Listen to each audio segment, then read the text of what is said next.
We're now taking a look at the 7310R.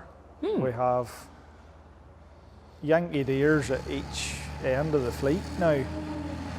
One that started it off, and now we have this. So yes. When did this come along? 2020. It came along, it's really only a few months now. You are right, sort of what you were saying. I have a genuine personal love and admiration for the American made and built John Deere. So yeah, there's the 55 series, the 7810, and now the 310R. I don't really have anything against the Mannheim made tractor, but I've just always been fascinated with that big American made muscle. And you know, whether you love them or hate them, and this isn't about love or hate, but John Deere is the one remaining loyal, true brand of tractor manufacturers that has came through all of the years. And I suppose the big question in all of that is, why a new one? And I think this was the first opportunity or decision we made as a company to, you know, look at the commercial side of a tractor, and something that we picked up on earlier when we were talking about the Dutch. It's very difficult to get your modern equipment onto the older tractor.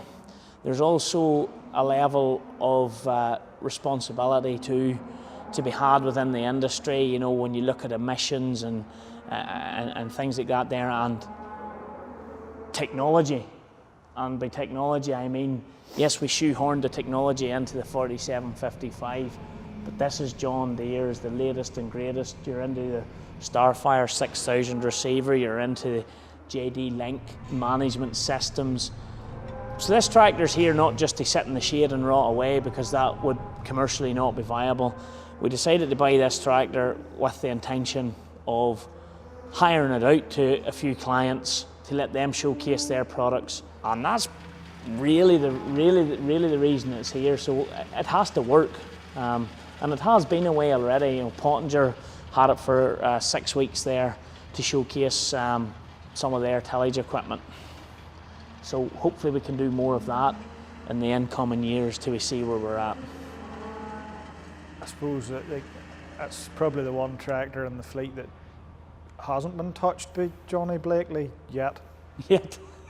And it's going to be for the wrong reasons when he does. Well, the weight block was.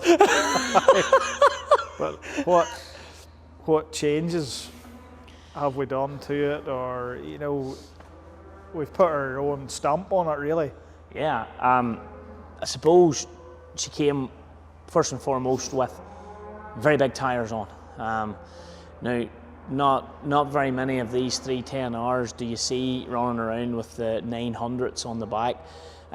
We went for a complete premium range of tyre, so into the Michelin Axio bibs, AF technology, which, you know, was reminiscent from the period of time when we had the 315 HD New Holland. We've seen the absolute true potential of that tyre there. So we got a little bit of tint on the side windows. It was very important to cut the sunlight out of that big cab. No, we put a wee bit of tint in the back. We wanted to give her our own little bit of style and look. So a little bit of tint in the side windows and a wee bit heavier in the back. This is not a tractor that we're playing with, that we're here to say we can do things better, or this is a John Deere. John Deere's are green, John Deere's are yellow. Yeah. That's why I like them. I like them as they are. And we have just literally put the wee bit of a tint on, and I must admit the difference when you see it was really, really good. We landed this into Alec Wilkinson's in Oxford. It's all of a sudden an average tractor when you look at the range. You know, you look at his 9.6, his now 9.5 that he has bought as well, and you take all his 8000 series. You know, she'll be working hard to keep up with his beloved 8520 and all that. So we'd like to be able to go out there and look at the old versus the new and things like that. But also when it's gone out on hire to like Pottinger, I mean, they had it in a big set of 10-metre discs, and it was all of her work pulling them. I mean, the actual discs weighed more than the tractor. It was 10 years of GRASSMEN. It's been a difficult year, so we wanted to do something bold, and that's what we are about at GRASSMEN. We are not afraid to take that chance. And you know, John Deere were certainly keen. I have to point it out, they were keen to work with us. We were keen to work with them, and it made sense that the first new purchase should be a John Deere. I know Gary, if he'd had his choice now, it would probably be a yellow machine, but we'll not go there. It's just the way painful. It's just the way it's worked out, and it's a tractor that shouldn't put other people off. Giving us machines, like, we're not wanting to necessarily pitch them all against each other, but you know, this tractor's in its own right. It's a big old girl. She's 310 horsepower. IPM should boost it out to 350 horsepower almost. What exactly that's going to do at the shaft, we genuinely don't know. There's only 140 or 50 hours currently on that tractor. We are planning to dyno it now pretty much within the next few days. I've asked John Deere to do that, Johnson Gilpins, so we will get to see what she's doing now at this stage. And we'll be very honest with this tractor, guys. I mean, we'll be logging any dealer visits. So far there's only been one, and that's for the first service. And we will log any issues that come along with this tractor, and we will be open and honest with that. And we have John Deere support and backing to do that as well. So she hasn't been here overly long, as you said, like, but what's been the favourite thing, best moment so far? Hannah's Pickou fundraiser, setting up in Ballycastle. It was pretty special. That was the first thing she really done. It's the first thing she did. It's a tradition here that we try and do something in the very early days with all our tractors that's charity related, and that, and watching Paul was a nice moment too.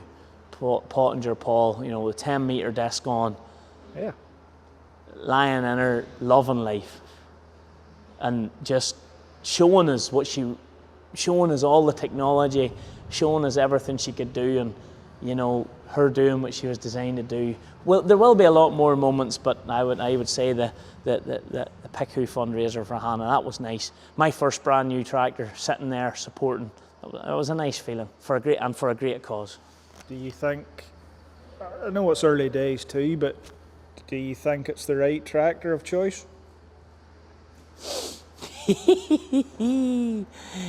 No, the smart tractor to buy would have been what we talked about, a new Fast Track or a 155 or something with a Command Pro or a 724 Fint or any of those mainstream tractors. It may not work for us, and if it doesn't, I'll be happy to tell you, but the plan was big, bold, in your face. If we have the lorry, we have the equipment to move her about.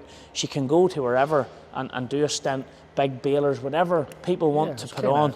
Well, the tractor's going to open up new opportunities, really. I think that's at the heels of the hunt, the other side of it. We're hoping to tiptoe more to the arable world with this machine here, if we can manage it. That's what I'd like to see, or the very high end of the grass side of things, you know, like, I'm not saying it'll happen, but like, I'd love to see like a 4-metre folding front mower in this, along with a big set of rear mowers to really give the true potential, a big triple axle wagon or something that she's really designed to do. You're driving it, if that ever happens with a big wagon, all the same Friday of every gatepost couped in the country. I'll try the mowers. I'll chance the mowers myself.